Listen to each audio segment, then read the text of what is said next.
ದಕ್ಷಿಣ ಕನ್ನಡ ಜಿಲ್ಲೆಯಾದ್ಯಂತ ಮಳೆಯಬ್ಬರ ಮುಂದುವರೆದಿದ್ದು ಜಿಲ್ಲೆಯ ಜೀವನದಿಗಳಾದ ಕುಮಾರಧಾರ ಮತ್ತು ನೇತ್ರಾವತಿ ಮೈದುಂಬಿ ಹರಿಯುತ್ತಿದೆ. ಜಿಲ್ಲೆಯ ಕೆಲವು ಭಾಗಗಳಲ್ಲಿ ಮಳೆಯು ಜೋರಾಗಿರುವುದರಿಂದ ನದಿಗಳಲ್ಲಿ ನೀರಿನ ಮಟ್ಟವು ಅಪಾಯದ ಘಟ್ಟವನ್ನು ತಲುಪಿದೆ. ಕಳೆದ 2 ದಿನಗಳಿಂದ ನೀರಿನ ಮಟ್ಟದಲ್ಲಿ ಏರುಗತಿ ದಾಖಲಾಗಿದೆ.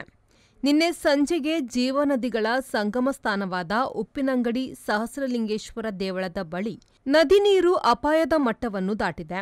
ಇಂದು ನೀರು ದೇವಳದ ಅಂಗಣ ಪ್ರವೇಶಕ್ಕೆ ಕೆಲವೇ ಮೆಟ್ಟಿಲುಗಳಷ್ಟೇ ಉಳಿದಿದೆ.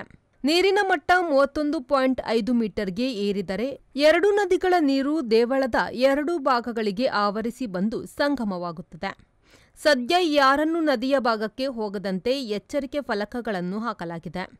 ಜೊತೆಗೆ ಎನ್ಡಿಆರ್ಎಫ್, ಹೋಂಗಾರ್ಡ್, ಅಗ್ನಿಶಾಮಕ ದಳದವರು ಸ್ಥಳದಲ್ಲೇ ಬೀಡು ಬಿಟ್ಟಿದ್ದಾರೆ. ಅಲ್ಲದೆ ನೀರಿನ ಮಟ್ಟವನ್ನು ವೀಕ್ಷಿಸಲು ಮಾಜಿ ಶಾಸಕ ಸಂಜೀವ ಮಠಂದೂರು ಕೂಡ ಭೇಟಿ ನೀಡಿದ್ರು. ಅನೀಶ್, ವಿ4 ನ್ಯೂಸ್, ಪುತ್ತೂರು.